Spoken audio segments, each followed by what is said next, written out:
आइए मित्रों, हमारे YouTube चैनल स्वाध्याय में आपका हार्दिक स्वागत और अभिनंदन। आज हम आपसे चर्चा करेंगे संक्षिप्त वेद परिचय इस विषय पर। अगर आपने हमारे चैनल को लाइक और सब्सक्राइब नहीं किया है तो आपसे निवेदन है, कृपया चैनल को लाइक और सब्सक्राइब अवश्य करें। वेद परिचय संस्कृत साहित्य की शब्द रचना की दृष्टि से वेद का अर्थ ज्ञान होता है, परंतु इसका प्रयोग साधारणतया इस अर्थ में नहीं किया जाता। हमारे महर्षियों ने अपनी तपस्या के द्वारा जिस अभय ज्योति का परंपरागत शब्द रूप साक्षात्कार किया, वही शब्द राशि वेद है। वे वेद अनादि हैं और साक्षात परमात्मा के वेदो नारायण है साक्षात। वेदस्य चेश्वरात्मवाद स्वरूप है।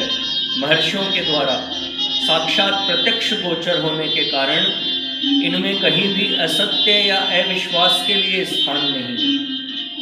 ये नित्य हैं और अभय ज्योति के रूप में अभिव्यक्त होने के कारण अपौरुषेय कहे जाते हैं। वेद अनादि अपौरुषेय और नित्य है तथा उनकी प्रामाणिकता स्वतः सिद्ध है। इस प्रकार का मत आस्तिक सिद्धांत वाले सभी पौराणिक सांख्य, योग, मीमांसा और वेदांत के दार्शनिकों का है। न्याय और वैशेषिक के दार्शनिकों ने वेद को अपौरुषेय नहीं माना है, पर वे इन्हें परमेश्वर पुरुषोत्तम द्वारा निर्मित मानते हैं।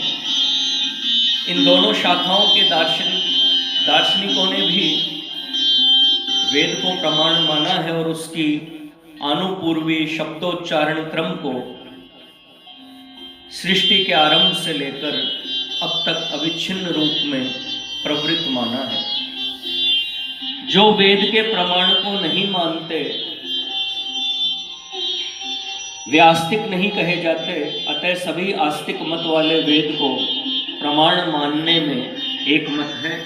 केवल अपौरुषेय मानने की न्याय और वैशेषिक दार्शनिकों की भिन्न शैली है। नास्तिक दर्शन वालों ने वेद को भिन्न भिन्न व्यक्तियों के द्वारा रचा हुआ ग्रंथ माना है। चारवाक मत वालों ने तो वेद को निष्क्रिय लोगों को जीविका का साधन तक कह डाला है।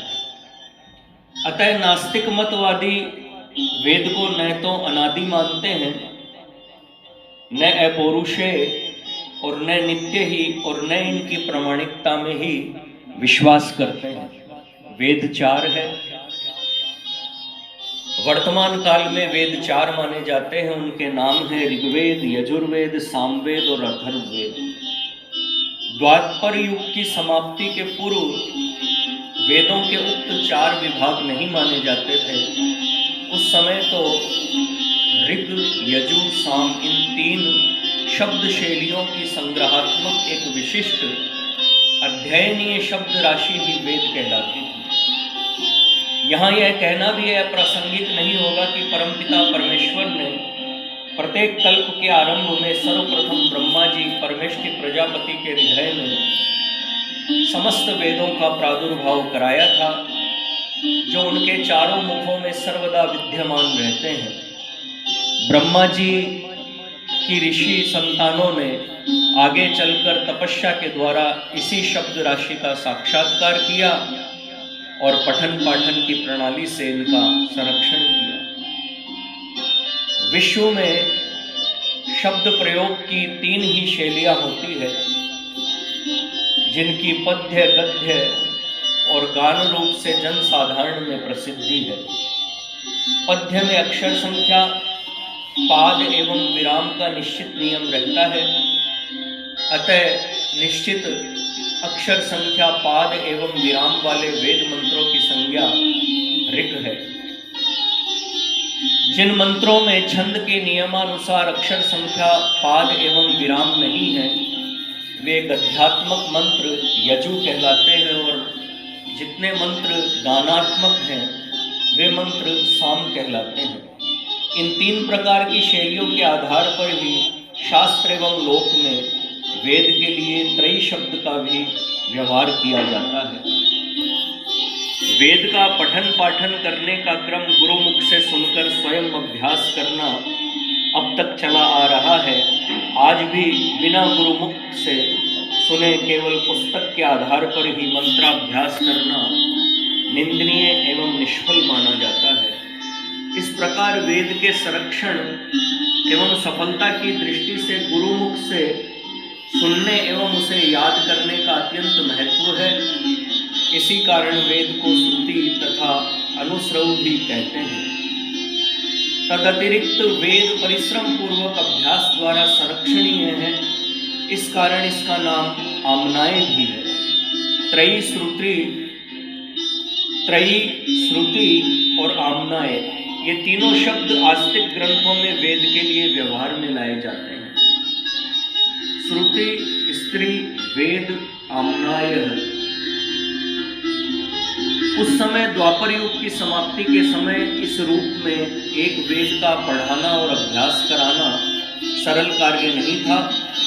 कलयुग में मनुष्यों की शक्तिहीनता और कम आयु होने की बात को ध्यान में रखकर भगवान के अवतार श्री कृष्ण द्वैपायन व्यास जी महाराज ने यज्ञानुष्ठान के उपयोग को दृष्टि में रखकर उस एक वेद के 4 विभाग कर दिए और इन 4 विभागों की 4 शिष्यों को शिक्षा दी।